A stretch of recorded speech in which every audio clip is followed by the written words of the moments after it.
This show could go 5 years, and that's still going to be one of the best intros you're going to see in podcast shows, football shows, fantasy football. We hit it hard. Welcome to That Helps No One, FantasyCast on the Dean Blundell Network.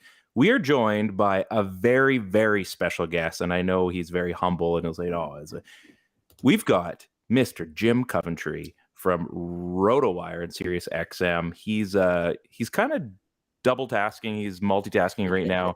He's doing a one-day Thanksgiving Day draft, and we're going to basically steal all that info off air so that we can also succeed as well.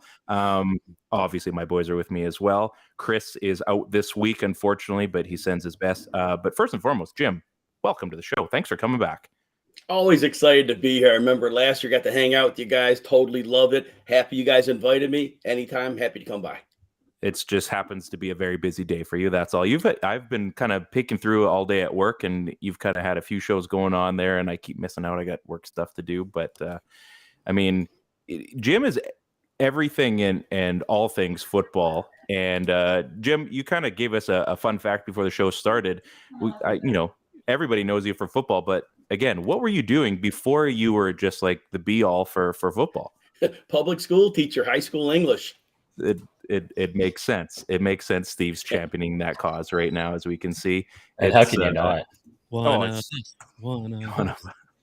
So he went from teaching kids to teaching adults on how to draft fantasy teams. You guys, this is going to be a very special episode. As we've said before, we have sent out the link earlier. If you guys want to ask questions, we will definitely get to them. You can go to our YouTube page and ask some questions there. As I think we did add the PP1 podcast as far as their YouTube as well. So we've got a few places where you can comment along. So feel free to come in. It's going to be a lot of fun. We're going to still do our normal thing as well. So first and foremost, it's been a fun week 11. Andy Reid had a message for all of his men. Steve, do you remember what Andy Reid had to say? It seemed like things are kind of getting hyped up in Kansas City there. Man, why can I not find it? I've been scrolling. Do you have it in front of you, Ryan? I don't, and I forgot that there was going to be a clip. So he seemed pretty jacked up. You work on that. I'm going to work on the Mike Ditka thing. Don't worry. I'm that good at it. I can multitask. You're that good. So we're going to Ted go. Sorry, you had something to say there, Ted. No, I thought I saw your lips working there. No, I'm all good. So if you were Cole Kmet, the last couple weeks have been very good for you. If you were me and you drafted him and you said 3 weeks ago, I'm done with this guy. I'm done with the Bears. You've been burnt. Cole Kmet seems like he's going to be a legitimate target going forward throughout the rest of the fantasy season, which blows for me because I got rid of him in the league that matters. Thankfully, I have George Kittle, which seems to be working out quite well as of this week. So I'm sure Jim probably could have told us, it's the resurgence is coming. Jim, did you see this coming? So it was all about how the Bears ran their offense. In the preseason, we actually saw Fields on the move, which would open up Kmet, and they connected on a couple of occasions. It was the offense I expected. But then weeks 1 through 3 or 4, the Bears went to this archaic offense where they weren't allowing designed runs by Fields. Therefore, the defense could play the passing game straight, and that was problematic. Kmet wasn't open. Obviously, once they went back to Fields moving, now everybody's open because it freezes your linebackers and your safeties. When they know that threat of an explosive running quarterback is there, it opens the whole field up. And that's why Kmet is thriving. So basically, you drafted him well in the data you had. But then when it changed, we got the rug pulled out. And then we never expected a Chicago organization to put the rug back in. That's unlike a Chicago organization. That's it's kind of like going to like the British thing. Like I sell flooring, so usually what you see out in England is they take their floors with them and then they put them in their next place. So basically, this is the Chicago Bears version of taking your floor with you. Speaking of the Bears, this was a bachelor party this weekend. All these guys dress up as Mike Ditka went to the Bears Falcons game. That is commitment to a T. I mean, even I'm sure there's a few guys in there that struggled with a mustache, but wow, absolutely awesome. That's insane. Yeah, I dislike the Bears, but I could only hope to be part of something that cool. The grilled meats of the beer. It must have been an occasion. I know, Jim, you're probably a little bit. I mean, you got rid of all of your goodness there. Is it coming back? So, little story. Why not? Right? I usually don't talk about myself. So the hair needed to go forever. It was horrible. But my wife says, I want hair on your head. Well, my daughter comes to the rescue. Is like, let him cut his hair. And in a moment of weakness, she relented. So that went, right? Well, then this was left. It was scary. It was borderline scary. It had to go. That's why it went. It looked scary. Like scary because of like intimidation or no. Scary like put this guy up a picture up on the wall because we're looking for registry kind of stuff. Yeah. Yes, that's what I want to say. Did not want to say that on the air. So thank you. Someone else can say that it's safer, right? Yes. Do not think less, Jim. Those are our words. Sorry, Steve. I just said he wouldn't be allowed to go back teaching, essentially. That works. So anyway, Cole Kmet, I'm a little bit upset, but you know what? That's okay. My 5-6 team, we're the tortoise basically in this race, and I have a shot to make you shake your head now. Today's big news with Daryl getting out of one of my favorite cities, Los Angeles. He's leaving. They sent him on his way. It's Cam Akers season, baby. Jim, Ryan, if you had 5 Cam Akers on your team, you're still not doing it. I need validation though, Jim. How are they gonna start running literally the offense through Cam Akers, or is this like kind of false security that I'm seeing here? Kyron Williams season, guys. Damn Kyron. it. Okay. Kyron. He played 55% of the snaps on Sunday. They're integrating him in. See, the problem is that they have no explosiveness in their offense.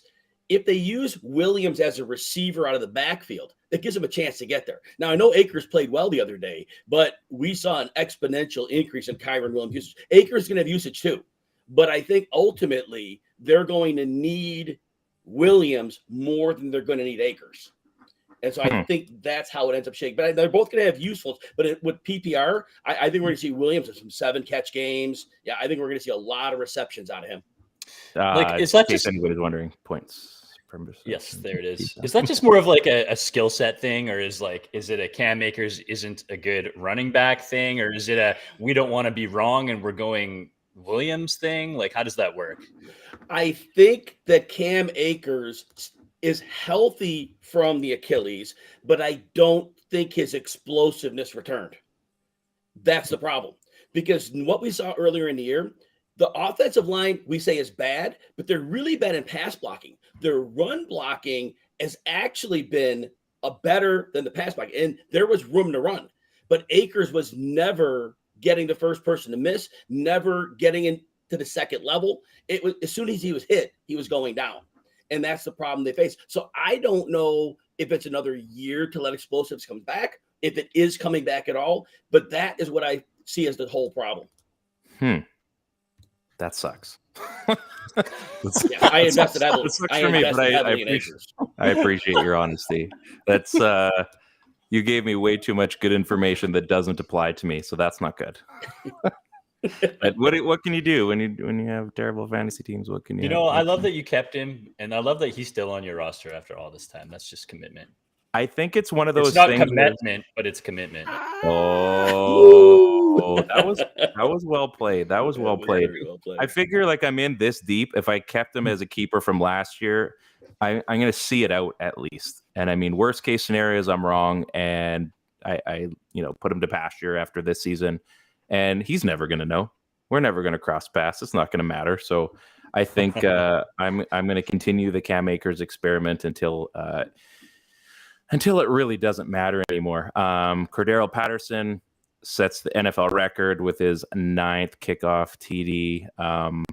That's pretty awesome. Again, a guy that I've been a big fan of. I've championed him pretty much since day one, before the show even existed. So I want to get that on record. So much so that it didn't keep him this past year for.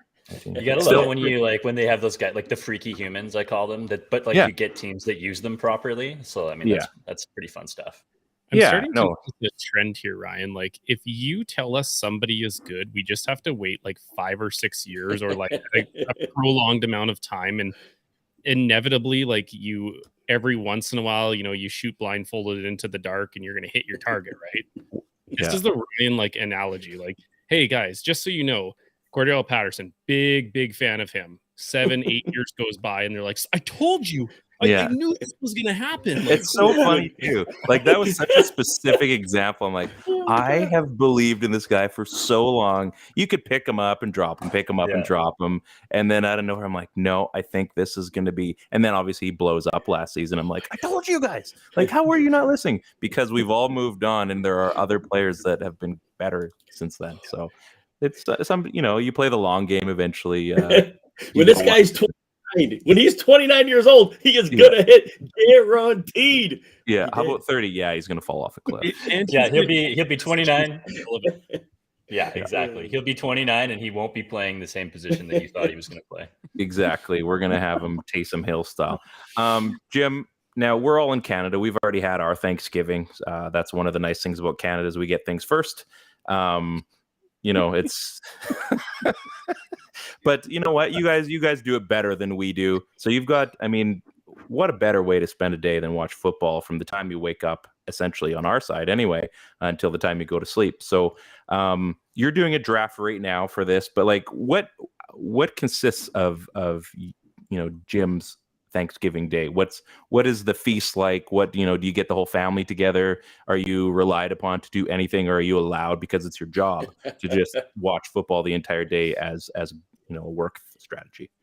It's funny because it's work for me, and because I'm technically on Thanksgiving, like Thursday's my day off, I have to watch it between the cracks. I TiVo the games and I have to watch them late because the casual fan gets away with watching that on Thanksgiving. But for me, it's like, are you working on your day off on a holiday? So yeah, I have to actually hope that other people turn it on, but otherwise I got to catch the games late. So actually for me, it's kind of backwards. You think I'm the guy that's all about the football that day. I'm about not wanting to get called out. There's accusations that get thrown around. I see what happens here. He's always working.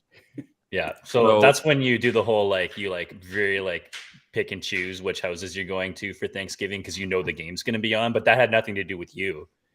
Exactly. Yes. You got a stealth mode plan. That's very clever. We won't tell anybody. I'm pretty sure that we'll be. Our circles don't cross. We're good. So what's your top 3 for food for Thanksgiving? Like what hits the top tier for you? So I like this thing called cheesy corn casserole. Basically is what it is. It's cornbread, cheddar cheese, onions, corn. Beautiful side. And I don't then know what this is, but wow. I'm thinking how this is possible, and I want to know. So that's one. And then really, I just old school stuffing, like regular, turkey stuffing. Love that. And then we have the sweet potato casserole. You eat something that's sweet and you candy it up even more. Yeah, can't really argue with that. Interesting choices. I don't know. Like I saw one of the Ravens people that I follow a lot. She posted that about what are the top 3 dishes, and I've got to go savory. Like I want stuffing. It's the one overall pick. It's undisputed. One overall has to be stuffing. And then I went a little off the rails there. I went cranberry sauce just because my wife makes a really good cranberry sauce. And then I went mashed potatoes only because you got to have something to put on top of the dinner rolls and stuff like that. I know Ted's we're going to mute him right now because when it gets to potato conversation, he's a bit of a child and he doesn't have a palate for it. So Ryan, what about you? So my things have changed for me food wise in the last 6 or so years. So went on a bit of a healthy kick and cut out some things, tried to cut some weight, and I wasn't the person I need to be. So started figuring out how food needed to go so I wasn't overeating like I used to, which I do miss a little bit. I'm not eating 60 or 50 wings at a time and feeling comfortable. I get to like 20 and I'm like, okay, my day's over. But I mean, turkey is still the be all end all for me. My wife has introduced broccoli and cauliflower cheese casserole with like the French's onions on top, which aren't real onions. Okay. I thought you were just going for broccoli here, and I was very turned off for a minute. This sounds a lot better. No. So this is like now a staple in our extended family. So she makes this huge casserole, like tons of cheese, and then the crispy onions on top. And I mean, even our kids go crazy for it. So it's a winner. That would definitely be my number 2, which is weird because that wouldn't have normally been something I would have said tears up for me. And then, I mean, how do you not go with mashed potatoes and gravy? Like, I mean, it covers the land. You've got the gravy waterfall coming in. You can cover your entire plate. You dip in left, right, and center. It's a winner every single day of the week. It's a double winner on Thanksgiving, and you go into your little food coma after you're done. You get to, I like the dark meat for turkey because I can probably eat a little bit more of that. Obviously, white meat is a little more drier, so I like to mix it in. But oh my goodness, yeah, that absolutely. And Ted, you're so wrong on anything you're about to say about mashed potatoes, and that's fine. We're allowing opinions here. That's fine. Sounds like it. Yeah, so we're gonna mute you regardless of what you'd say about mashed potatoes. But that would be my big 3, I think. So, and then I'm one of those weird people that I don't really do like the pie desserts, and you can hate me all you want. It's a thing. I have a weird palate. I don't really do pies, but I do like the treat, like the squares and those type of things. So in a different way, again, I make up for it with the mashed potatoes. I lose your confidence pretty much after that. So sometimes it's really hard being your friend, like on a good day, but then you go and say dumb things and it's live on air for everybody to make fun of you. That's fair. Fair. That's almost as dumb as Ted attempting to say something slanderous about mashed potatoes. And you know what? I haven't said anything bad. You know what? We're good potatoes. friends here, and we've allowed this. We had this on our food show a little while back. Ted, I'm gonna give you some free reign for like 60 seconds if you'd like to say anything about the mashed potato game, or if you want to throw in some different foods, that's fine too. Pro tip: if you don't eat mashed potatoes, you don't have to go into a food coma after. That's it. That's all you got. There's been so much slander said about mashed potatoes. I don't have to say anything else. I think people know where I stand on when it comes to mashed potatoes, but I'm a dark meat guy. I got to have my stuffing. That's paramount. Steve knows this. We're on the same page with that. I don't like cranberry, but my big thing is that I love the ham on Thanksgiving, and we do the big maple glazed spiral ham. That's where I'm at with it for sure. Okay. And if I have to have something that resembles mashed potatoes, it's 100% squash or yams. No kidding. Okay. So, I mean, here's the problem with you guys right now is Jim's probably the only smart one in here because I saw him nodding when Ryan said going into a food coma. So there's a couple days of the year where it's not actually encouraged, but it's mandatory to go into food comas, and Thanksgiving is one of those. Yes. Eat all you want the 362 other days of the year. Well, why are we limiting ourselves here? Let's not eat mashed potatoes because one day I might be uncomfortable. I don't not eat mashed potatoes on Thanksgiving because I don't want to go into a food coma. I'm just like a straight up not mashed potatoes guy. That's all it is. I was just giving you a pro tip. If you happen to not eat it, you might feel a little better. This is getting edgy. Jim's like, I was coming here for football talk. But Steve is also my neighbor, so I might have to look out for eggs on my house now. But yeah, that's where I know where you live. I can provide those eggs. I'm sure I could figure something out there. We'll do it by proxy, I guess. So, we're gonna talk about football, and I mean, let's just get into the absolute main segment of the day. Everybody knows it. Everybody loves it. Welcome to THNO Stars. Love it. I've been working on some new sounds like Ross from Friends, but we're not quite there yet. Hopefully anybody got that reference. I hope somebody yelling pivot or no, remember the sound and it's done. So yeah, on this keyboard. Yeah, exactly. Oh, nobody said anything, so I was just hoping you guys knew. So, I thought it was obvious. first and foremost, let's go with, you know what, Steve? I would like to hear, who is your THNO for this week? Well, we were talking about uselessness in LA, and it just so happens to be that there was somebody who really helped no fantasy owners coming out of LA this week. Had a really, really big bomb of a touchdown. Like, saw the score alert show up on, the ticker, your phone, wherever, and you were like, oh, right, that guy still plays football. He was on this show last year. I'm pretty sure it's when the all name team started, becoming a regular segment with us. We got Tutu Atwell coming in for That Helps No One. Real football player. From the 38-yard line, off the fake to Akers. Stafford going deep. It is caught. Atwell, touchdown. 62 yards.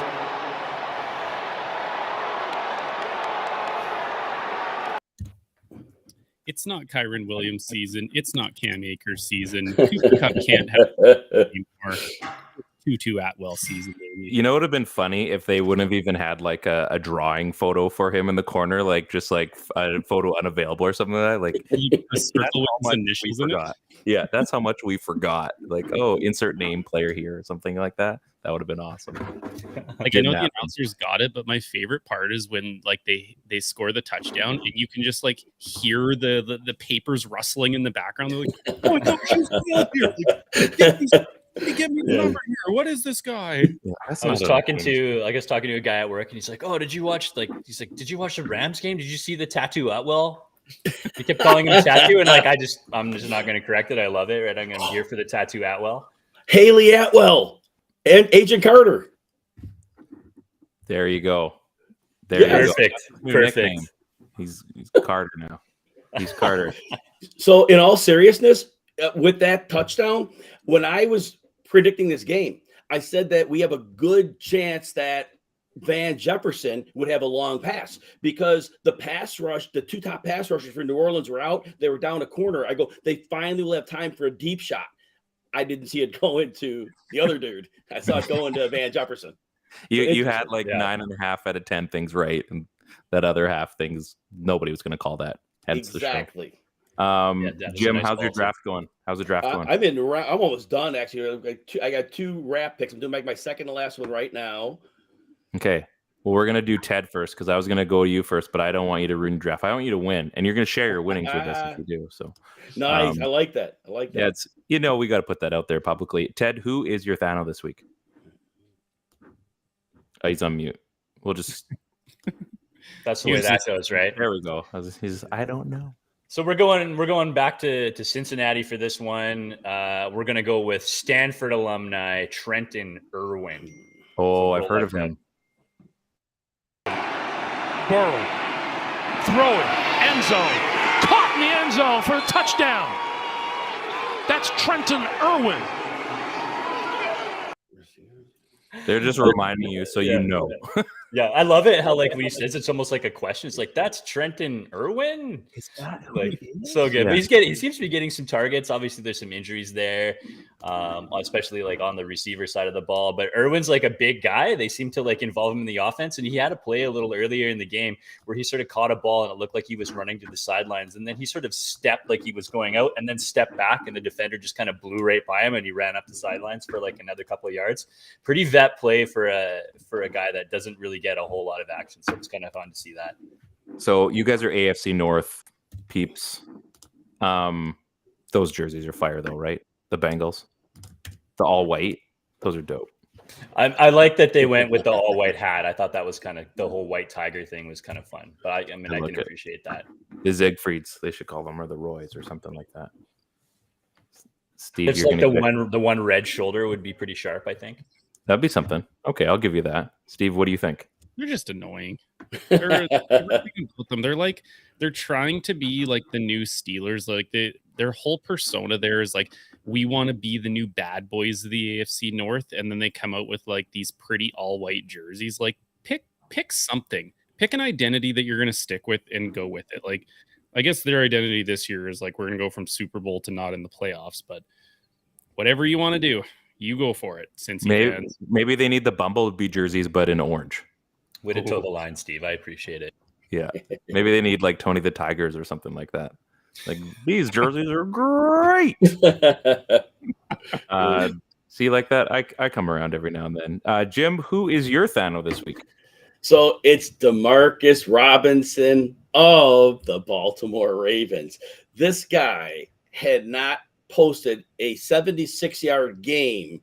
I was actually 70 was his highest yardage since week 3 of 2019. He comes up with 128 yards, playing with Patrick Mahomes for his much of his career, and he can't beat 76 yards in 3 years. But he comes in with Lamar Jackson, team that passes for 170 yards a game, 180 a game, and he puts up a $128. But now he had a 64-yard game 2 weeks earlier, but everybody thought that was a fluke. Guess not. Let's check out the clip. Got plenty of cold stories for you. Oh, what a catch. Robinson on the run, and Robinson down to the 15 of Carolina. Keith Taylor saves a touchdown, but a 30-yard gain. These are just double slants on the outside, and it was like a 5-step slant. So this is one of those rare times where there isn't a touchdown at the end of the clip. That's how much like he helped, but he also didn't really help. He had a massive day fantasy-wise, but he didn't even score. And seriously, he didn't even help the people that are looking for a score. Like, I'll get you 12.5 points, but I'm not going to give you an extra 6. So.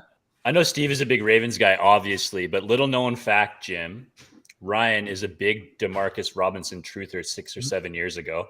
And apparently he's finally popped, so he's right on cue. So good on you, Ryan. He's playing the long game. At a way, kid. He's on my waiver wire pickups for the week. So a fun little fact about that one is if you were paying attention to the clip, he gets the catch and he almost pulls the Chase Claypool, and I was losing my mind at the TV because the game was not pretty by any means whatsoever. I was my wife came and she's like, "It's 3-0. Like, haven't you been watching this for a while? Don't they count by a minimum of 3 when they do something right?" And he almost does the Claypool, and I was like, "You idiot! There's only 20 seconds left. Go spike the ball, do something. Don't showboat, you moron." And he didn't, so that was okay. I went back to it feels like we're doing throwbacks today, Throwback Tuesday. Anybody remember Matt Breida? Anyone out there? So, he's with the Giants now. He is 5% rostered, 1% started. I would love to know the person, because that 1% has to be one person. You can't even be a percentage. I'd love to know who started him. He had 3 run attempts for 13 yards. One of them allowed a touchdown in there, and then he had 1 catch for 16 yards. It was a tough week for THNO, but we still managed to find these guys. Matt Breida. Matt Breida gets it up the middle. He's in for the touchdown. Yeah. I mean, even the clip didn't help anybody. It was cloudy. It was gross. It's just that's pretty much how that day went. So really nothing to brag about. It was a tough one this week. I was scouring through that I told you guys about the NFL touchdown Twitter account there. So it goes over every touchdown, which is kind of nice. It's my quick Rotowire, Jim. I'm sorry, but sometimes my brain just goes to a certain area and I just got to run with it. It was mostly the names this past week.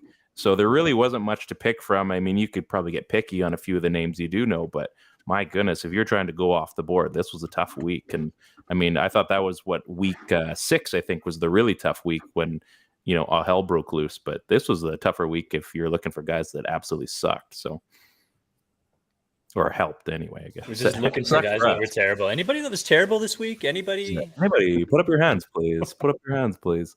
Yeah, it was a pretty tough go, unfortunately, but that's how this sport works. So, Jim, what did you notice from this past week? Was there anything that kind of, tweaked your interest, or you're thinking like, yeah, I don't know if I liked what I saw this week, but it should go back to normal next week? Yes, one thing that I really noticed, and this is going to be critical for DFS probably more than season long, but I noticed there were like 5 games last week where the opposing defense had no respect for the passing attack, but complete respect for the running attack. And so these teams on defense completely sold out to stop the run with varying levels of success. So if we start out with Thursday night, the Titans-Packers, the Packers are a terrible run defense, but they completely sold out to stop Henry. Now, Henry cashes the check for fantasy, but it's about 3 yards a carry. Ryan Tannehill took advantage of that because he had single coverage everywhere, and the Packers were playing soft. And so anytime they had a step, Tannehill was making every throw. So we saw in a game where Henry was the featured fantasy guy, it was Tannehill who cashed the check. That was a big deal. And then it goes into Sunday, the Bills and the Browns. The Bills go to take out Nick Chubb, have a lot of success. Jacoby Brissett throws for 3 touchdowns or 4 touchdowns, maybe even 3 at least, and 300-something yards. Yeah, 3. So we have that. And then the Eagles and Colts. We saw the Eagles having struggles on the ground, but they were successful. They lined up to stop Jonathan Taylor, 28 carries for like 84 yards, something like that, and are somewhere in that area. And anyway, the passing game didn't get going. The Eagles pull this game off. So we just keep going through. There's just a couple more instances. The Giants had Saquon Barkley taken out for the second time in 3 weeks, and Daniel Jones couldn't overcome that. The Lions win. So this is what we're talking about. And we're seeing this on DFS, your contrarian play is when you're taking that chance, you're saying, okay, I see the running back in a beautiful matchup. But if you see that the defense against the pass can be taken advantage of, they lose a body to commit to the run. That's where you have your contrarian flip. That's where you play your Ryan Tannehill and the receiver, or you play your Jacoby Brissett and you fade the running back. And I just thought that was really interesting to watch. Yeah, like Treylon Burks had a big day against the Packers, and I've been trying to trade for him for like 5 weeks against a guy in our league, and no, I'm going to hold out. And I even offered him Kittle, and then of course Burks has his big day. Goes, I guess his value went up, and then obviously Kittle has a big Monday, and we're both looking at each other. I'm like, what should we do? What should I do here? So I mean, I want him long term. Kittle, I could care less about, but I mean, go figure. Jim, do you think this is a trend that we might see like beyond this week, this season kind of thing? I think I was listening, I want to say it was like some podcast I was listening to where the rate of pass right now is like at an all-time low in like the last like 35 years or something like that. Are teams starting to see like that you're just going to get gouged and the other team, like I almost want to blame like the 2019 Ravens as like the starting point of like you control the clock for like 43 minutes and just pound the rock in this pass happy league. Now it hasn't worked out all the time, but I mean they went on like a historic run and they've been a historic run team ever since. I'm just wondering, like, do you think that's going to continue on where teams are like, we need to start going old school, stop the run first, and we will let them beat us with their arms? It's a continual chess match. We're going to see back and forth. Last year, the defenses in the league made a decision. Explosive pass rates were becoming very high. And defense's solution to that was to go back to the 2 high safeties of the Lovie Smith early Rams era. They went to that. By putting the shell, they said, you're not beating us with explosives. And against players like Jamar Chase, other Tyreek Hill, we're seeing mostly zone. We're seeing mostly people over the top and then saying, all right, beat us underneath. We're going to give you that. Teams don't want to lose on 60, 80-yard plays. They're willing to give you the run frequently. And offenses mostly were unwilling to be that committed to the run. Obviously, the Ravens are a team that did embrace that. But you defend the Ravens differently. When you play the Ravens, you're not playing a 2 high shell on them anyway because you know that that's not their MO. But now the other thing is teams drafted personnel to deal with the flavor of the day. And we're starting to have issues because they're not getting the big defenders. They were getting more quick defenders to deal with the passing game. So right now we have too many small defenders in the back of the defense. And so when teams run, they're at a heavy advantage. So ultimately, though, teams want to pass the ball. That's where they want to get to. They want to try to put the defenses back in a spot where they're giving the pass. I don't think it's going back. Teams are going to have success for a while running because defenses don't mind if you have a 15, 18 play drive. There'll be a holding call. There'll be a fumble. There'll be an incomplete pass at the wrong time. They're willing to give you that. But on the fast, long, quick drives, the margin for error, it changes completely. Does that make sense? Oh, man. I couldn't think of like a better explanation right now than thinking about Cleveland drafting JOK to spy Lamar Jackson, and they're getting beat up on the run right now, and they have smaller linebackers like JOK and Sione Takitaki that are really good in pass coverage, but if nobody's passing the ball in the slot, you're getting run all over, and it's happening over and over again. So yeah, it's definitely this continued chess match. If you're going to do this, I'm going to do that, and then you're going to do something completely different, and the better teams obviously just find ways to capitalize. And then there's Patrick Mahomes. I'm sorry. Go ahead. I was just going to say, do you think you're going to see teams draft differently then in the next 2 years based on that? And I mean, I would assume obviously, but then how does that affect? I guess it's cyclical, right? Like we go through, half a decade where it's run heavy, and then all of a sudden the receivers are the stars, and then it goes in a wave. So I guess that's unless you want to be one of the outliers and you try to do both, I suppose, and you draft maybe more just based on defense, or maybe your team that just drafts based on offense. So, and a lot of times the players coming up the pike through the college system, a lot of those trends are the passing type trend. So a lot of times players, if the coaches are preparing them for the NFL, they're preparing them for what the version at that time was. There may not be a plethora of players of the size and physical type that they need right now. And it's going to be an issue. I think it's going to be a problem for a while. Again, I want to go back to the point, though. Typically, defenses are okay with you winning with the run because those aren't Super Bowl winning teams. It's Patrick Mahomes. It's Josh Allen. It doesn't matter what the defense is because they're so ridiculously talented. They're going to beat whatever your defense throws at you. You throw the too high shell, we're going to beat you otherwise. The Kyle Shanahan tree, you go over to Miami with that now. These offenses are going to have ways to beat you, but ultimately these heavy run teams, they're probably not winning a Super Bowl. No, probably not.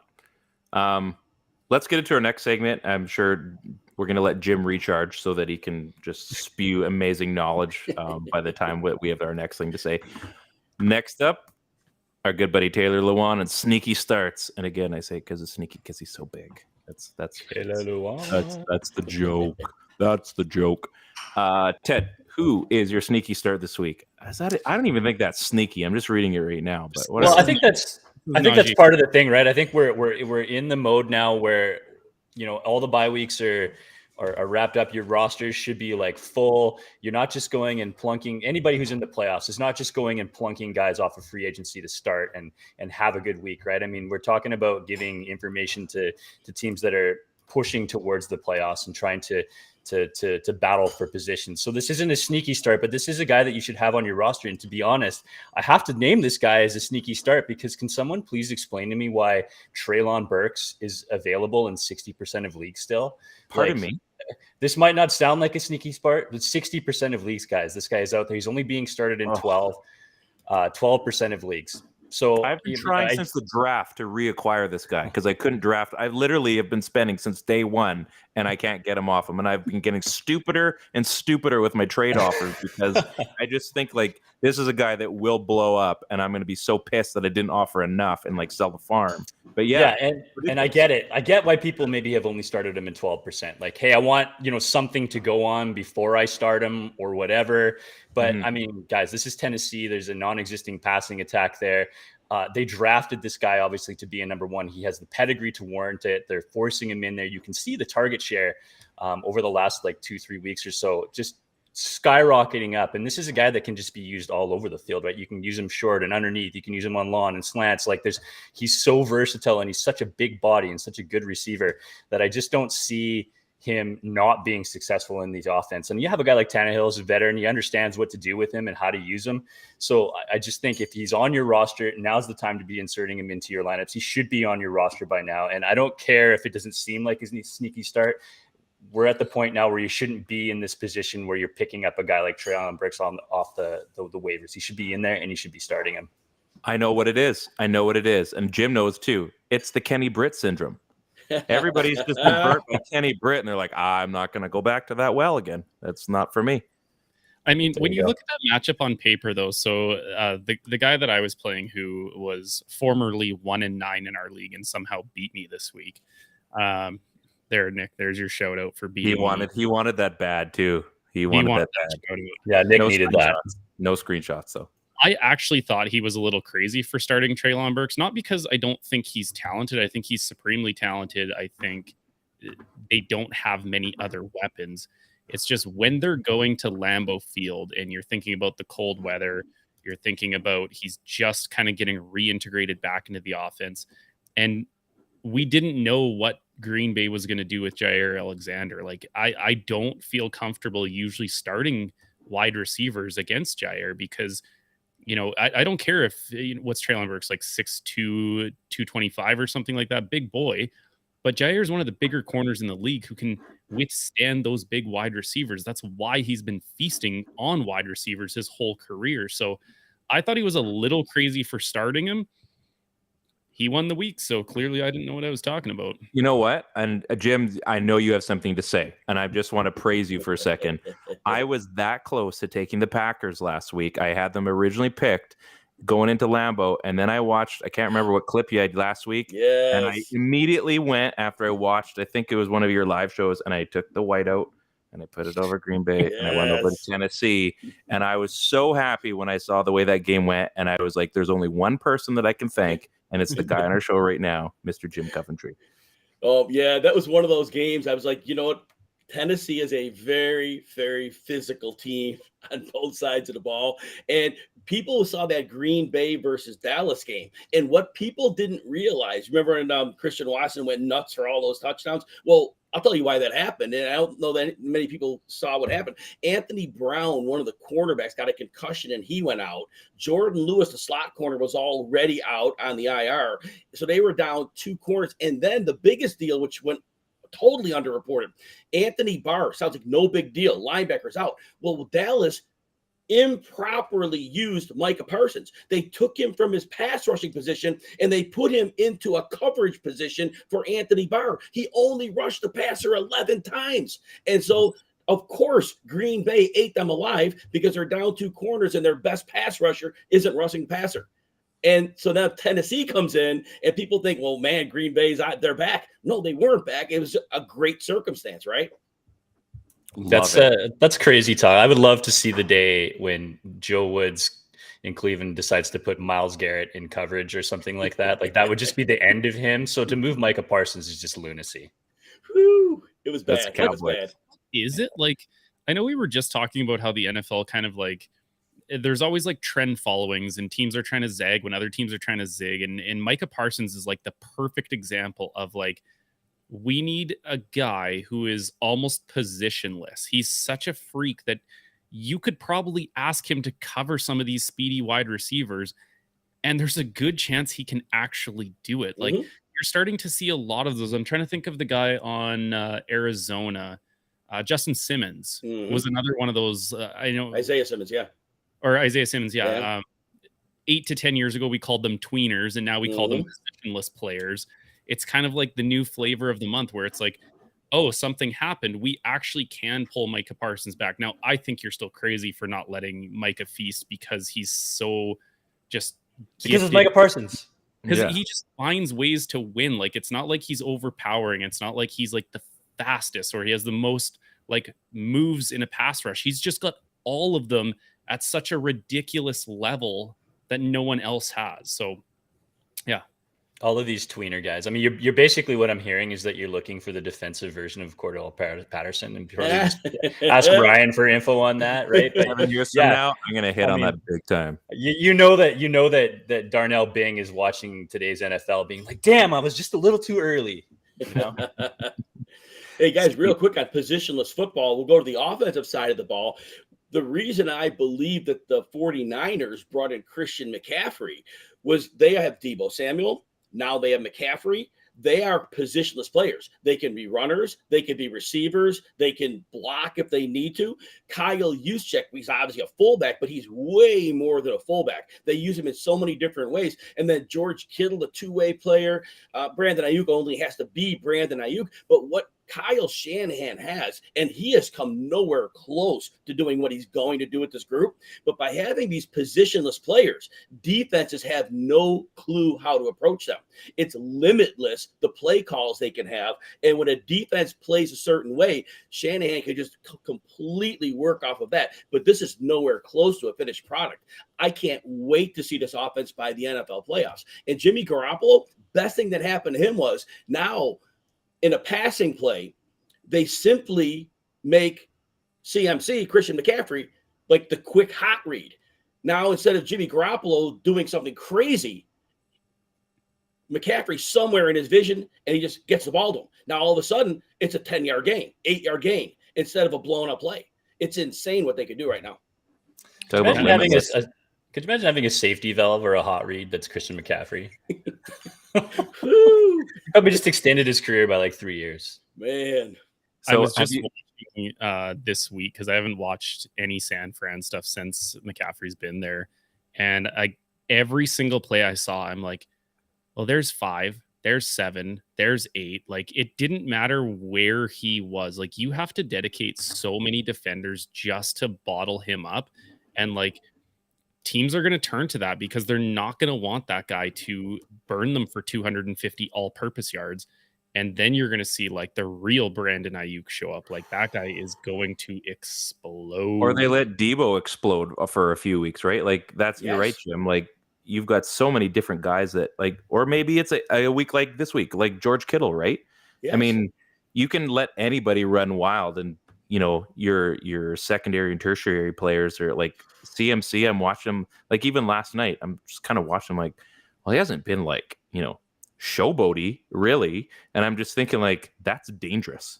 Like when the guy they go and trade a second, third, fourth, fifth for isn't necessarily the best player on any given week, but he's there as a threat, essentially. Like, he's there to make you scared, and now you have to look at everybody else. So when you do start blocking and guarding these other guys, all of a sudden that's when he gets to have his day. Like, for all we know, next week he's going to go off on another 3 TD week, and we're going to be like, well, it's because they decided to block everybody else and nobody remembered to cover them. I mean, you always want to be blocking McCaffrey, but at the same time, if there's too many weapons, I mean, geez, even Jimmy G could probably run for 10 yards or so if he needed to, if everybody else is being covered. So you talk about limitless, though. Have you guys seen that Chris Hemsworth show on National Geographic? He goes and gets like, oh, man, can you imagine throw him in this Niners office and see if he can make that happen? throw and see what happens. So that was like a big bit for you, right? You got like the Chris Hemsworth, the limitless shutout. The use of the word tertiary. Like, man, you're just on fire right now. I'm playing to the audience with the English teachers in the room. So Steve, who's your sneaky start this week? Mine, I'm going to go to tight ends again because I have been battling the tight end labyrinth of unknown mysteries. I can't figure it out. If you don't have Andrews, we're not going to put Kittle in there yet, or Kelsey. You're kind of rotating tight ends, and who do you start? I think it's time to start trusting Dawson Knox again. Back-to-back weeks, he has had 6 targets and 7 targets. That means they're looking his way. When you are scouring, looking for a person to add, like we were talking about, the waiver wire is going to be super thin. Maybe Dawson Knox is available for you, but if you have him, I think it's worth a start. I think it could be a bloodbath in Detroit for tight ends. I know the last time they played a real tight end was 2 weeks ago when they played the Bears, and Ryan's boy Cole Kmet, who I started and I have him on my fantasy team, went off for 74 yards and 2 touchdowns. I think they're going to look his way, and I really need them to for this week, especially. No reason. No reason. reason. No. I really need you, Dawson Knox. If you're listening, which I know you are, I need you, buddy. I need you for like maybe just like a quick 6 touchdowns. Then nothing big, nothing flashy, but like. I mean, I like the Buffalo idea. I think there's going to be some volume for stuff like that. I mean, I think guys like Dawson Knox are the dudes that are sure-handed. You want to sort of send into the mix, like mid-game. I think he's going to be target heavy. So I think if he's available and that's the guy you have, then man, I would be all over that. You're not losing. You're not losing with the Dawson Knox team. That's for sure. So I have a tight end question because I think Steve's right. It's been a predicament this year for a lot of people trying to figure out the starts. So I'm going to ask you personal fantasy advice. I have David Njoku on my roster, and I've been starting Juwan Johnson for the last like 3 weeks, and I've been really happy with that. There's been some great returns. I sort of found some free money there, so to speak. Njoku's back. I mean, there's a good history there for the start of the season and beyond, but there's also like some pretty good matchups for Juwan Johnson. Who are you starting moving forward? So I thought last week David Njoku was a bench because it was the first week back. I thought he got rushed back and his snap share was low. He actually ran, I don't have it in front of me, but he ran a low snap share in the game. And so I think they eased him back. It gets more difficult now because Juwan Johnson, he's been like a 40 to 45 yard guy. I think his last 3 games, 42 to 47 yards. So he's got that base of yardage, but there's not a lot of upside. He's touchdown dependent, right? But he scored 4 touchdowns in the last 3 games, and it goes scrap plates out a little further than that. But those touchdowns aren't always sticky, right? And so that's what makes it difficult. We're being touchdown dependent. Whereas David Njoku had a number of games in the 70 to 90 yard range with another week. I'm not worried about opponent with him, because he is not your typical tight end. He's like a wide receiver, right? And especially with Amari Cooper out there and Donovan Peoples-Jones has played well. So the routes that Njoku's running are ones that they can get him open on. And with the 2 tight end sets they run, they spring him open pretty easily, frequently. So that said, Njoku has been a star this year. And we threw last week away. I didn't want to play him, but I'm good this week. He's a week back. So I get him back in the lineup because I just don't think those touchdowns are going to dry up on Juwan Johnson. And then we get a 4-point game. And I think Njoku, that's his floor. Love it. I'm so glad you're here. He's only available for a short time, so you better get those in. My sneaky start this week is Joshua Palmer. He had a decent little day. 8 targets, 10 catches, 106 yards, 2 TDs. Love that fresh smell of J-Palm in the morning. So I do suggest that you go and you start him this week. I mean, run the hot hand. Obviously, we're getting into important weeks now in fantasy. So, they're going to probably, he's not going to be your feature player that you're going to hang your hat on, but you know what? Trust Joshua Palmer to at least get you in the mix this week, especially on a team like mine where, anything and everything is welcome. We will take all scraps of any kind, whether they're the shiny ones or the ones where you really have to dig. So Joshua Palmer is my start of the week. Let's get in. Do you believe in that start? Like I was talking to someone about Joshua Palmer today, and with Keenan Allen being back, we just talked about guys coming back and, you got a week under your belt. I don't think he was the same Keenan Allen in this first week. Mm-hmm. Obviously, it probably is dependent on whether Mike Williams is going to be healthy going into it. Is he somebody you can trust? Like Ryan's going to start him regardless because 2 points on Ryan's team is like, that's a bombshell coming in. That's a big one. If I'm a playoff contender, can I trust Josh Palmer? In the first 5 weeks of the season, he was 25 yards or fewer in 4 of those 5 games. He had like a 99 in there. And so you're right. When everybody was healthy, when Allen wasn't healthy by game 1, so I should say it was really Mike Williams. It was just he and Mike Williams. He wasn't doing a whole lot. Keenan was around for a part of week 1. I think that was it. And it's a good point. I do think that Palmer's a good play this week. And I have a really weird angle on this one. I'll explain. So, look, Arizona's coming off a Monday night game at 7,300 feet altitude. They are going to be messed up this week.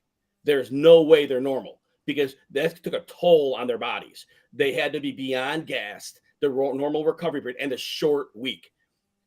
This is a game where they're going to be able to throw the ball, and I can't see Mike Williams playing a full role or maybe even playing at all. And so I think Palmer has been integrated. Now, remember, he's seen between 8 and 12 targets in the last 4 games. And I know nobody else was there, but I think he's still going to see 6 to 8 targets with no Mike Williams. And with the state of the Arizona defense, I think they're going to have a big passing day. So I like that call. Interesting. It's also pretty funny. I know what I'm talking about here. I'm not just a pretty face. Jim's going to say up there, he's like, I really didn't like that, but I needed to make sure you looked good. So imagine you signed a team up for an international series game and you're like, yeah, we're going to be down in Mexico. And they're like, sweet. Like, it'll be like, Palm Springs, Florida kind of idea. And they get there and it's just pouring rain. And you're like, what? Not what I thought. Not what I thought. Didn't sign up for this. Like, I would rather be in Arizona where there's a dome over my roof. Like, yeah. Can I add one thing? This is fun. So one of my reasons of handicapped the game yesterday, and I said the 49ers would blow them out, was simple. In the week leading up to the game, 49ers went to moderate altitude to get ready. They went to Colorado, higher altitude. They prepared. What did Cliff Kingsbury do? Nothing. Normal week, stay at home.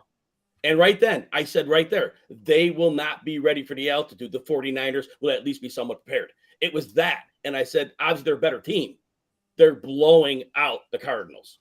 They basically called him Marshawn Lynch. They're like, hey, where do you buy those cool masks that you always had? Your altitude mask. I mean, I'm joking, but it's probably half serious. So, poor Cliff. What a noob. Well, you know what? He's got a job for now. He's doing fine. Let's finish up strong here, boys. Let's get into sleepy ads with our friend Chris, who can't be here. And just in case, here's a bonus picture of Chris sleeping on a couch. Ted, who do you got for your sleepy ad this week? So I was really back and forth on the sleepy ad, and I really wanted to add a guy like Isaiah Spiller, in the playing for the Chargers. Sorry. I thought that like initially that it would have been a good idea to sort of start securing your handcuffs. That was kind of the theme we ended up going for last week, but I ended up sort of adding that white out like you were saying earlier, Ryan, and I'm adding James Cook for this one. I think just watching him sort of do his thing versus Cleveland, everybody kind of does their thing versus Cleveland against the run. That's not a big deal, but we're sort of remembering the fact that he's going to be in a short work week here. They're playing this Thursday again. It's going to be a quick turnaround. I feel like the Bills are going to be in like health management mode here. So that's not just Allen, right? That's a little bit of everybody. I mean, that's sharing the workload between him and Singletary, who didn't look bad in this game at all, looked really good, but I think he's going to keep, finding himself a role on this one. I think he's proven that when he gets the ball, he balls out and looks good doing it. I think he's got some decent yards after contact numbers and some miss rates. So the cool thing about this one is, in terms of his sleepy ad, is that he's going to be available in like 76% of the leagues that you're playing in right now, which is just staggering if you're talking to me about a guy that could potentially just take over and be a number one back should anything happen either. So my sleepy ad for this week is going to be James Cook. So running back, Buffalo Bills. I like Cook. I liked him earlier this year. So we're going to go micro macro kind of thing. So if we're looking macro, like think of it as micro as a season. So 8 weeks ago, I really liked James Cook. So now is the time you should be adding him before going on Ryan's mentality. Steve, who's your ad this week? I am going to the injury, reserve pup place, and I'm taking Jameson Williams. I drafted him. You guys know I'm a big Bama fan. I know what this dude can do. He is pretty much like a Jalen Waddle clone. I think maybe he's even a little better. I think his ceiling could be more explosive than Jalen Waddle. Chris actually told you guys to all add this guy in week 2. Some of you listened. A lot of you didn't. He's still available in almost 60% of sleeper leagues. He's owned in just 22% of Yahoo leagues, which to me is absolutely wild. Like, I know he's been injured the whole time, but people, what are you doing? It's called stashing. You pick a guy up, you throw him on your IR.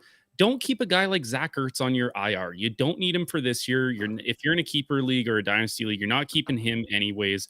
Use it for somebody who could absolutely explode. I actually wrote this before the news that he was possibly playing on Thursday. I have in the notes here, he's looking like he might come back after Thanksgiving. I might have gotten an early Christmas present here because I have been trying to shop him to find a useful player for this year, lo and behold, I didn't even know I had him just sitting on my roster, just waiting to dominate the rest of you idiots. He is going to be your championship winning player when he hits the field and he is paired next opposite Amon-Ra St. Brown.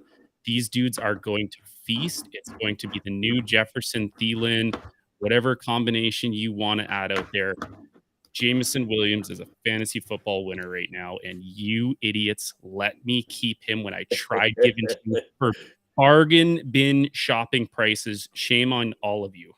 Maybe you're healing from that trade finally. We've been joking about the Cooper Kupp, Melvin Gordon trade. Jim, you don't need to weigh in on that. I'd appreciate that.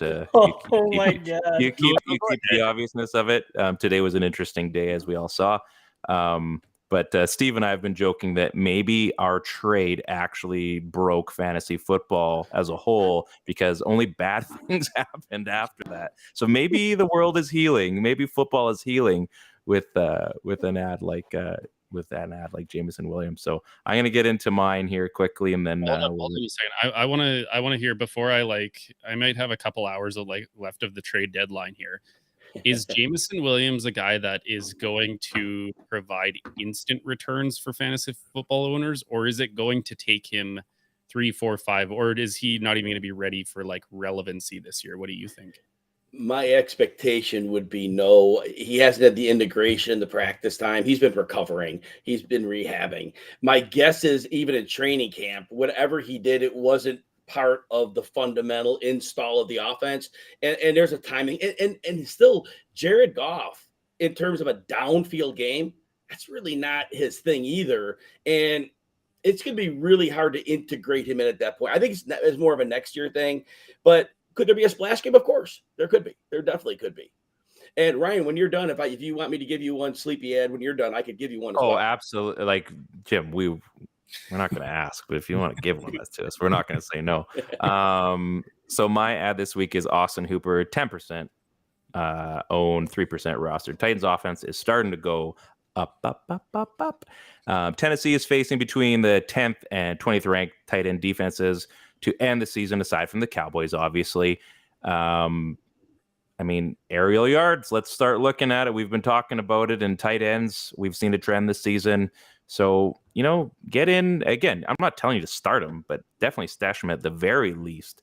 And, if things get a little dicey and you need to add somebody in on your run through the playoffs or in the playoffs or in the final, maybe not the final, but go and add Austin Hooper. The worst case thing is you're going to be my team and you just miss the playoffs altogether. So, Jim, you obviously you get last words here. You can say whatever you need to say.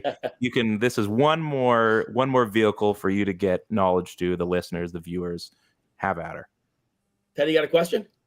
So can I get you to add one answered question into your last hurrah here? Every time. I've just seen in a lot of leagues that I'm working, Deshaun Watson's name's all over the place. What can people expect from starting a guy like Deshaun Watson moving forward? Is he going to be, a good fantasy player? Is he going to be a good quarterback? Is it going to take a little while? Obviously, I think that the Browns season is pretty close to done here, but what can people expect from a guy like Deshaun in that offense? We saw him in the preseason, and he looked really rusty. He looked like he was a guy who hadn't played in a long time. Now, he's been with the team. Is he going to come in hot? It's possible. But there's that uncertainty. My guess is if it's just rust, it could get knocked off pretty quickly. The first game back could be a little dicey. But my guess is, especially if they're out of it, they want to see what they've got here. And they're going to want to throw the ball. And they could be a really dangerous offense because defenses still have to come in stopping the run because of that offensive line, Nick Chubb, and the heavy personnel formations they use. So I do think maybe the first game, not so much, but I have a feeling with the weapons he has and the running game and the play action, and play action is going to be a killer for Watson. So I think ultimately he is going to be a high ceiling player. Dang. I appreciate the insight. No, not, but. Oh well. Who's your ad, Jim? So I mean, if you got to start too, we'll let you. We'll throw one of those in too. you're going to need this player for a couple of weeks from now, but we all need running backs. We know how this works, right? Well, so Latavius Murray takes over the lead job today. Well, guess what? He's been toast for 2 years. He's washed out of the league twice. He has 3.3 yards per carry. He is not keeping his job for long. But who's taking it over? Not going to be Marlon Mack. He's on his third team of the year. So clearly teams didn't see anything in him. Chase Edmonds busted up his ankle. He's going to be out. Who's left? Oh, wait. Next week, Mike Boone's coming off the IR. Mike Boone is a dynamic player who just hasn't had an opportunity. And with Murray being so bad, they're going to have to get the explosive guy in the field and give him a shot. They brought him in on purpose last year. It was a purpose ad. They added him very early in free agency. And then they signed Javonte Williams. And so that went away. And then this year, Williams was back. So it never, and Boone, as soon as he got in and got into the mix, he got hurt right away. So this is a guy that has exceedingly fast speed. He has elusiveness. He can be used in the screen game. He might not get 20 carries a game, but he could get 12 to 15. And he could turn into something if you need depth at running back. Now, he could wash out too. We understand that. But at this point, a speculative ad, he has upside. Added. See, guys, that is a true sleepy ad. That's the sleeper, yeah. He's on the IR right now. We all forgot who the extra guy was. Like, I saw Ryan go and grab his phone with his eyes, and he was like making a note. He's like, "Oh my gosh, how many fat bucks do I have in all of my leagues? Like, I want to make it look like I'm not true. Not true, you guys. That's not true because I did. That's not true. My brother-in-law was asking a question. I added him on my laptop. My brother-in-law was asking a question. I have no idea how he got on my roster. I told you I added him on my laptop, so you didn't add him from my phone. Full disclosure. So that's thank you, Jim. I appreciate that. It's the reason why you are not winning fantasy football, because while Ted and I are like frantically making a claim, the second he said a name, Ryan's like, it's like Mike. And I'm like listening for all the syllables. Mike, boo, boo. No, that's the first name that comes up. Perfect. Excellent syllable. Yeah, exactly. That makes. Did you have a start, Jim? I actually, you know what? I'm still Tuesday mode. I'm still kind of in look back mode because a lot of my work is Wednesdays tournament. Now I did go to Thursdays. I did break down Thursdays game because I got to do a big stream at noon Eastern or noon Central tomorrow. But I haven't really gotten in depth into the Sunday games. That's because of the work I have to do early in the week. You know what? You got a heavy schedule, so that's fine. You gave us more than personally me, more than we could have asked for. So, you guys, this has been. Can I have one more in there, Ryan? No, we got a listener question that I screenshot so I didn't forget. So this comes from actually another guy in our fantasy football league. He has kind of like a two-part here. He's wondering if he should start Cole Kmet or Dalton Schultz this week. And the second part is, would you consider putting in DJ Moore, seeing that Sam Darnold is back this week? I think we can all answer that, but it is his question. No, that's good. So first of all, Dalton Schultz has a really high floor, and Dak Prescott always looks for him because basically when teams play zone, which Dallas frequently sees, Schultz is so good about finding the spot, and Prescott just goes there. So he's like a lock for 4 to 7 catches. Kmet has a floor. He's been really touchdown dependent. Going into last week, he had 5 touchdowns on his prior 11 catches. That's like, 45%. And so it's not sticky. And if Fields is limited with his shoulder and they're not going to run him, or if Fields doesn't play, all of a sudden, Kmet loses a lot of luster for this week. So I just think you go with the safe layup on Thursday and you go with Dalton Schultz. Now, the second question was about DJ Moore. I want to pull up my notes here because I was writing something about receivers. I'm going to put this I do these threads every week. You guys probably see them. But they're amazing. Thank you. In the thread, I'm going to point this out. In the last 3 games, DJ Moore has 77 yards. Shi Smith has 63. Same team, 14 yards. But Terrace Marshall has 172. DJ Moore has been less than 30 yards in 3 straight games, and obviously Sam Darnold's not the answer. But that's how bad it's gotten. It's that Terrace Marshall has 5.5 times the yardage that DJ Moore has in the last 3 games. That's another Chris sneaky start too. So Yeah, he was actually trying to shot me Terrace Marshall, but in my defense, like it was like, oh, do I give up Terrace Marshall for like Jerry Jeudy or Justin Jefferson? Like, I don't know if I can't go that off the board for a playoff run. Is it because teams know that Carolina can only throw the ball to DJ Moore? Like they don't really have, I think the Ravens kind of broke their team for the rest of the year. Like Foreman was just going nuts on people, and they just, like you said, they sold out to stop that guy, and they were not going to let him break them. And it is Baker Mayfield, but we saw like they cannot pass the ball to save their lives. Like, are they just, our defense is just taking away DJ Moore completely and saying, do whatever you want elsewhere. Like, you're not going to run the ball on us. You're definitely not letting DJ Moore go crazy. You can have like Shi Smith. Sure. That's fine. Like, so two parts of the answer. I want to answer about the Foreman part. I told people to bench Foreman last week, and I love Foreman. He's a great player. But the first thing I saw was Baltimore was playing them. Oh, wait, Baltimore. They play Baker Mayfield twice a year for like forever. They knew all the negative tendencies. So it was like, okay, so they can not only stop the run, but they could push Mayfield into some stupid stuff, which was going to be easy. So Foreman, unfortunately, was an easy bench last week. But to your DJ Moore question, I don't see defenses doing anything crazy to take him away. I don't. And it's basically because he runs a lot of underneath stuff. Occasionally, he runs a downfield route. Terrace Marshall's been successful because he's primarily a boundary receiver. He's running the same types of routes against smaller corners. He's a bigger receiver. And whatever they're doing from a coaching standpoint, they're willing to have whichever quarterback's in throw the ball up the sideline. And Marshall can make plays on those, even if the ball's a little off target. Whereas when we're facing zone defenses, that's where DJ Moore is running. DJ Moore is running into the area of the zone. And one of the keys to this year why a lot of offenses have struggled, zones used to do a lot of movement before the snap with the offensive movement. They would tip their hand.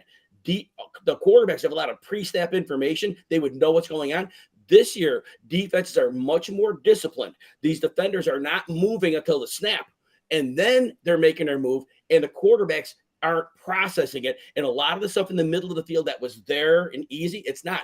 DJ Moore is struggling because his quarterbacks can't read what the zone has because of the lack of pre-snap information.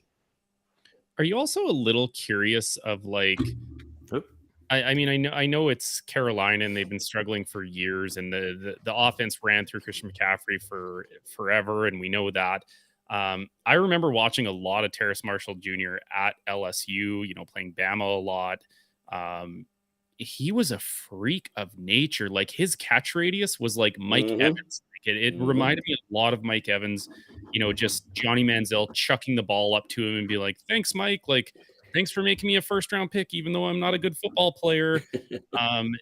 Is there a reason why they have not utilized this guy, and just all of a sudden lately he's become, a go-to target for some strange reason, even though they can't pass the ball?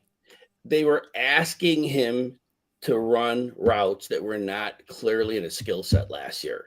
Basically, he's your boundary X receiver. You run him down the sideline. You can run him on some basic in breakers, but you don't want to run a diverse route tree with him, especially like as a rookie. He wasn't ready for it. His game wasn't developed. It may be developing to that point, but a lot of times rookies, it takes a while to develop a route tree. And so they were asking him to do too much. The game was clearly overwhelming to him, and he just got lost in it. He got completely lost in the shuffle. This year, they've simplified it for him, and it's going to allow him to be able to make those growth steps. You get good at the first step. Now we build on that in the offseason. So I think Terrace Marshall is a strong work in progress with a good ceiling for the future. I just think he was completely mismanaged by a bad franchise last year. Fair. Jim, we're going to let you go. You've been more than generous with your time. Thank you so much for coming by. Obviously, good luck on Thanksgiving, and hopefully your draft was as prosperous as you hoped it would be. Thank you for all the knowledge that you've given us and obviously our listeners, our viewers. We take a lot from what you've been able to give us. I think the nice thing is that you approach it in a football sense and not a fantasy sense, and the fantasy kind of comes second. So we kind of understand the game a little bit more, and we can apply it in the fantasy way that we've been doing. So again, thanks for coming by. This is your third go on That Helps No One, and I mean you're practically a veteran. So if the whole Sirius thing doesn't work out or RotoWire, we'll maybe it's a non-paid position, unfortunately. So you're gonna have to do literal freelance over here. But no, we do appreciate it, guys. Any final words for Jim? Yeah, just thank you. Yeah, I mean, again, really appreciate your time. Follow you to get the advice that we need to make our weeks work week to week. So yeah, thanks for your time. We really appreciate it. I appreciate you guys. Thanks for having me on. Happy holidays. Not a problem. So, Steve, did you have any final words? No, thanks again. One of my favorite people to follow on Twitter. I love the time we get to chat here. I know I've been picking your brain throughout the year. You guys definitely need to follow him, follow his shows. Every Sunday morning, without fail, I'm watching them. Super informative. It makes me seem smarter than I am with football, and I can roast Ryan about how stupid he is when that's easy though. That's easy. That comes from Jim. Appreciate your time, man. Thanks, guys. There you go. So on behalf of our boys from the normal version of That Helps No One and our very special guest, Jim Coventry, you guys, good luck this week in fantasy. Hopefully things go well. And obviously for my team, I'm just hoping to scrape